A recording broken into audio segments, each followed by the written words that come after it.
ಎಲ್ಲರಿಗೂ ನಮಸ್ಕಾರ. ರುಚಿ ಮನೆಗೆ ಸ್ವಾಗತ. ಇದು ಸಂಡೇ ವ್ಲಾಗ್. ನಾನು ಸ್ವಲ್ಪ ಲೇಟಾಗಿ ವೀಡಿಯೋ ಅಪ್ಲೋಡ್ ಮಾಡ್ತಾ ಇದ್ದೀನಿ. ನಾನು ಸಂಡೇ ಅಂದರೆ ಚಿಕ್ಕಪೇಟೆಗೆ ಹೋಗಿದ್ವಿ, ಹೊರಗಡೆ ಹೋಗಿದ್ವಿ. ಅಂದರೆ ಸ್ವಲ್ಪ ಸೀರೆಗಳು ತೊಗೊಬರ್ಬೇಕಾಗಿತ್ತು, ಅದಕ್ಕೆ ಹೋಗಿದ್ವಿ. ಅಕ್ಕ ಮಗಳದ್ದು ಮದುವೆ ಇತ್ತು, ನಮ್ಮ ಅಕ್ಕ ಎಲ್ಲ ಹಾಗೆ ಬಂದಿದ್ದರು. ಇಲ್ಲಿಂದ ನಾನು ಅದಕ್ಕೆ ಇಬ್ಬರು ಹೋಗಿದ್ವಿ. ಅಂದರೆ ಸ್ವಲ್ಪ ಅಷ್ಟೇ ಸೀರೆ ತೊಗೊಂಡಿದ್ದು. ಕಂಚಿಗೆ ಹೋಗೋಣ ಅಂತ ಹೇಳಿದರು, ಆದರೆ ಇವಾಗ ಸ್ವಲ್ಪ ಉಡ್ಸೋರಿಗೆಲ್ಲ ಬೇಕಲ್ಲ, ಅದಕ್ಕೋಸ್ಕರ ಸ್ವಲ್ಪ ಸೀರೆಗಳು ತೊಗೊಬರೋಣ ಅಂತ ಹೋಗಿದ್ದೆ. ಅಂದರೆ ನಾನು ಸಂಡೇ ಟೈಮು ಯಾವತ್ತೂ ನಾನು ಹೋಗಿರಲಿಲ್ಲ ಚಿಕ್ಕಪೇಟೆಗೆ. ಒಂದು ಸಾರಿ ಅಂದರೆ ಒಂದು ಸ್ವಲ್ಪ ದಿವಸದ ಹಿಂದೆ, ಅಂದರೆ ತುಂಬ ದಿನಗಳ ಹಿಂದೆಯೇ ಒಂದು ಸಾರಿ ಹೋಗಿದ್ದೆ. ಅದು 3 ಗಂಟೆ 4 ಗಂಟೆ ಟೈಮಲ್ಲಿ ಹೋಗಿದ್ವಿ. ಏನೋ ಪ್ರೀತುಗ್ ತೊಗೊಬರ್ಬೇಕು ಅಂತ ಹೋಗಿದ್ವಿ. ಆ ಟೈಮಲ್ಲಿ ಹೋಗಿದ್ದಾಗ ಅಷ್ಟು ಜನ ಇರಲಿಲ್ಲ. ಆದರೆ ಇದು ನಾವು ಇವಾಗ ಹೋಗಿರೋದು ಬೆಳಗ್ಗೆ 11 ಗಂಟೆ. ಇದು ಬೆಳಗ್ಗೆ 11 ಗಂಟೆಗೆ ಇಷ್ಟು ಜನ ಅಂತಂದರೆ ಮೆಟ್ರೋ ಸ್ಟೇಷನಿಂದ ಹೊರಗಡೆ ಬಂದಿದ ತಕ್ಷಣ ಜನ ಸಾಗರನೇ ಕಂಡಂಗಾಗೋಯಿತು.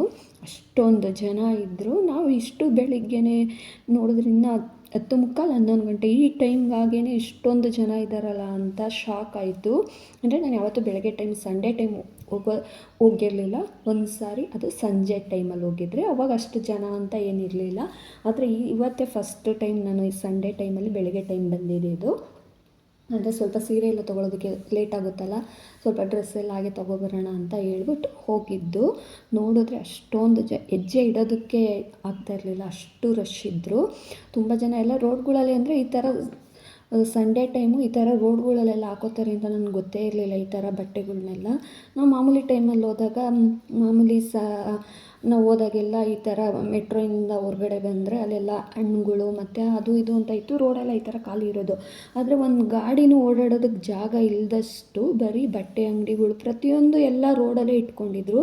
ನನಗೆ ಇದು ನೋಡಿ ಶಾಕ್ ಆಯಿತು, ಚಿಕ್ಕಪೇಟೆಯಲ್ಲಿ ಈ ಥರನೂ ಇರುತ್ತಾ ಅಂತ. ನಾನು ಯಾವತ್ತೂ ನೋಡಿರಲಿಲ್ಲ. ಅದಕ್ಕೇನು ಯಾವತ್ತೂ ಹೋಗಿರಲಿಲ್ಲ ಈ ಥರ. ನಮಗೆ ಇದನ್ನೆಲ್ಲ ನೋಡಿ ಇದೇನಿದ್ದು ಇಷ್ಟೊಂದು ಜನ ಇದ್ದಾರಲ್ಲ ಅಂತಂದ್ಬಿಟ್ಟು ಅಲ್ಲಿ ಹೊರಗಡೆ ಒಬ್ಬನು ಕೇಳಿದೆ. ಇಲ್ಲಮ್ಮ ಸಂಡೇ ಬಜಾರ್ ಅಂತ, ಇಲ್ಲಿ ಯಾವಾಗೂ ಹೀಗೇನೆ ಪ್ರತಿ ಸಂಡೇ ಇದೇ ಥರ ಬೆಳಗ್ಗೆನೇ ಈ ಥರ ಸೇಲ್ಗೆ ಹಾಕಿರ್ತಾರೆ ಅಂತಂದರು.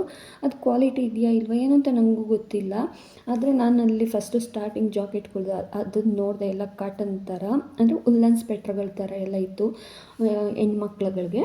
ನಾನು ಅದನ್ನು ನೋಡಬೇಕಾದ್ರೆ ಅಂದ್ಕೊಂಡೆ, ಈ ಥರ ಎಲ್ಲ ಇಟ್ಟಿದ್ದಾರಲ್ಲ, ಇದೆಲ್ಲ ಏನು ಕ್ವಾಲಿಟಿ ಇದೆಯಾ ಇಲ್ವಾ ಅಂತ. ಕಾಲೇಜ್ ಹುಡುಗಿರು ಎಲ್ಲರೂ ಬಂದಿದ್ದರು, ಎಲ್ಲರೂ ತೊಗೊಳ್ತಾಯಿದ್ರು. ಇದು ಚೆನ್ನಾಗಿದೆಯಾ ಅಂತ ನನಗೆ ಒಂಥರ ಶಾಕ್ ಆಯಿತು. ಅಂದರೆ ನಾನು ಚಿಕ್ಕಪೇಟೆಯಲ್ಲಿ ಯಾವತ್ತೂ ಈ ಥರ ನೋಡಿರಲಿಲ್ಲ. ಈ ಥರ ಸಂಡೇ ಟೈಮಲ್ಲಿ ಈ ಥರ ಎಲ್ಲ ಹಾಕಿರೋದು ಇದೇ ಫಸ್ಟ್ ಅಲ್ವಾ ನೋಡೋದು. ಅದಕ್ಕೆ ನನಗೊಂಥರ ಇಲ್ಲೂ ಈ ಥರ ಎಲ್ಲ ಮಾರ್ತಾರ ಅಂತ ನನಗೆ ಗೊತ್ತಿರಲಿಲ್ಲ. ಅಂದರೆ ನಾವು ಯಾವಾಗಲೂ ಮೆಟ್ರೋ ಸ್ಟೇಷನಿಂದ ಹೋಗ್ಬೇಕಾದ್ರೆ ಅಲ್ಲಿ ಹಣ್ಣುಗಳು ಇರ್ತಾಯಿತ್ತು, ಮತ್ತು ಕಾಸ್ಮೆಟಿಕ್ಸ್ ಮಾತ್ರ ಅಲ್ತಾ ಇದ್ದಿದ್ದು.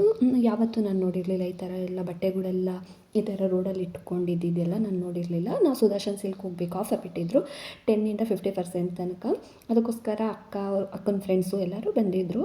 ಆದ್ದರಿಂದ ನಾವು ಸುದರ್ಶನ್ ಸಿಲ್ಕ್ ಹೋಗಬೇಕು ಅಂತ ಅಂದ್ಬಿಟ್ಟು ಹೋಗಿದ್ದು. ನನಗಿಂತ ಫಸ್ಟೇ ನಮ್ಮ ಅಕ್ಕ ಬಂದಿದ್ಲು. ಅಂದರೆ ಅವಳು ಅಲ್ಲಿ ರಾಜಾ ಮಾರ್ಕೆಟ್ ಹತ್ರ ವೆಯ್ಟ್ ಮಾಡ್ತಾಯಿದ್ಲು, ನಾನು ಸುದರ್ಶನ್ ಸಿಲ್ಕ್ ಹತ್ರ ವೆಯ್ಟ್ ಮಾಡ್ತಾಯಿದ್ದೆ. ಒಂದು 10 ನಿಮಿಷನೇ ಆಗೋಯಿತು ಅವಳು ಆಮೇಲೆ ನಮ್ಮ ಹತ್ರ ಬರೋದಕ್ಕೆ. ಆಮೇಲೆ ಬಂದಿದ್ದಾದಮೇಲೆ ನಾವು ಸೀರೆ ತೊಗೊಳೋದಕ್ಕೆ ಅಂತ ಹೋಗಿದ್ದು. ಅಂದರೆ ನಾವು ಹುಡುಗಿಗೆ ಅಂತ ಯಾವುದೂ ಸೀರೆಗಳು ತೊಗೊಂಡಿಲ್ಲ, ಬರೀ ಉಡ್ಸೋರಿಗೆ ಇವ್ರಿಗೆ ಅಂತ ಅಷ್ಟೇ ಒಂದು 25 ಸೀರೆ ತನಕ ತೊಗೊಂಡಿದ್ದು. ಅದರಲ್ಲಿ ನಮ್ಮ ಅಕ್ಕ ಮಾತ್ರ ಒಂದು 2 ಸೀರೆ ತೊಗೊಂಡು, ದೊಡ್ಡ ಸೀರೆಗಳು. ಅಂದರೆ ಎಲ್ಲನೂ ಸ್ವಲ್ಪ ಚೆನ್ನಾಗಿತ್ತು ಸೀರೆಗಳೆಲ್ಲ. ಆದರೆ ಆಫರ್ ಬಿಟ್ಟಿರೋದ್ರಲ್ಲಿ ಅಷ್ಟೊಂದೆಲ್ಲ ಏನು ಇಷ್ಟ ಆಗಿಲ್ಲ. ನಮ್ಮ ಅಕ್ಕ ಅಲ್ಲಿ ತೊಗೊಂಡಿಲ್ಲ. ಇನ್ನೊಂದು ಅಂಗಡಿಲಿ 2 ಸೀರೆ ತೊಗೊಂಡ್ಳು, ಅವಳು 2 ಸೀರೆ ಮಾತ್ರ ಬೇರೆ ಕಡೆ ತೊಗೊಂಡ್ವಿ. ಇನ್ನು ಬೇರೆ ಸೀರೆಗಳೆಲ್ಲ ಒಂದು ಹತ್ರ ಸುದರ್ಶನ್ ಸಿಲ್ಕ್ ಹತ್ರ ತೊಗೊಂಡ್ವಿ.